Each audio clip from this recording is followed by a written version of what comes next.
Perfectionism. Perfectionism.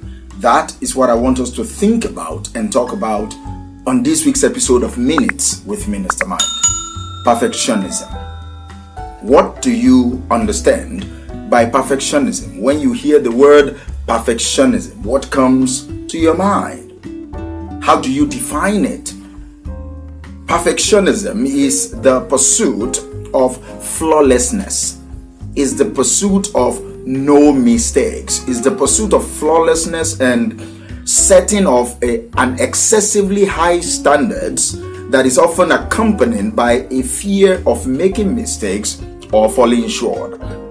The pursuit of flawlessness, the setting of excessively high standards, which most often is accompanied by a fear of making mistakes and a fear of falling short. That is perfectionism. Most people are plagued by this, but let me ask you, are you plagued by the feeling of perfectionism? Are you plagued by this pursuit of flawlessness?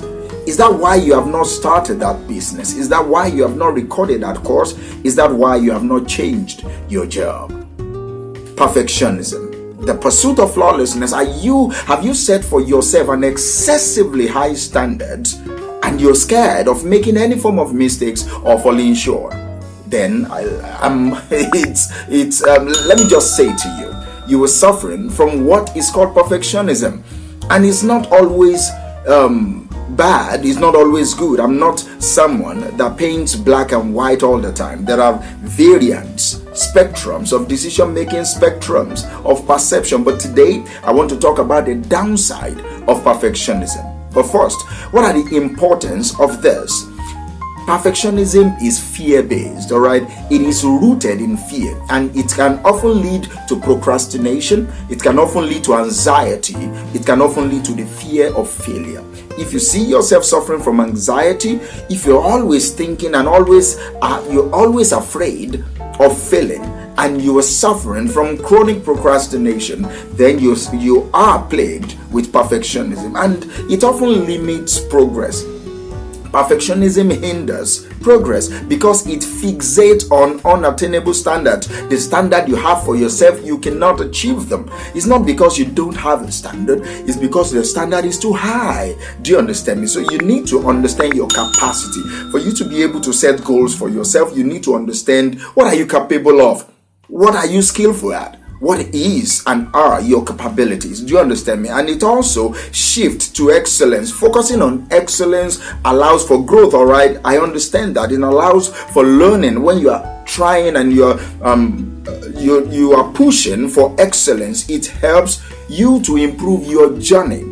But you do not forget that most times perfectionism and excellence are not synonymous. Do you understand me? So another key importance of perfectionism is that it doesn't allow people to embrace mistakes. It doesn't allow you or me to embrace mistakes. See, accepting imperfections develop resilience in you. It allows you to learn valuable lessons on your journey to growth. But when you are plagued with perfectionism, you won't even be able to learn those lessons. You won't be able to learn those lessons. So this week, what I want you to go and do is set realistic goals. I'm not saying that you shouldn't set goals at all. I'm not saying you shouldn't have high standard for yourself, but make sure your goals are realistic. Look at whenever you want to set goals, make sure it is set based on what you're capable of, not based on your hopes, not based on your dreams. No. Those are visions. You can write them somewhere.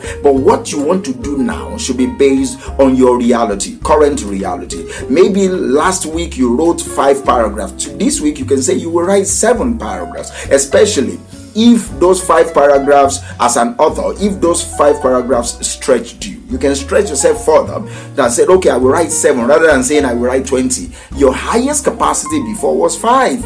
Do not try to now do 10. It's possible, but the probability of you achieving it is low. So grow systematically, let your growth be methodological. Do you understand me? Let it be methodological. And also practice self-compassion. See, you will make mistakes. That's one thing that perfectionism doesn't allow people to do, to have compassion on themselves. You will make mistakes. This week you will make mistakes. So Have self-compassion.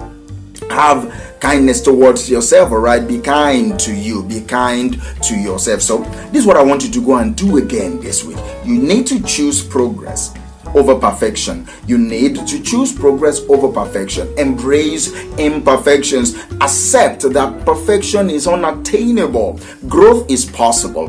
Change is inevitable, but perfection is unattainable. And so you focus on doing your best instead. Don't let anybody gaslight you, all right? When you know, and you know within yourself that you've done your best, accept the consequence of whatever comes. Grow, learn from them, and do better, all right? Also have a learning mindset.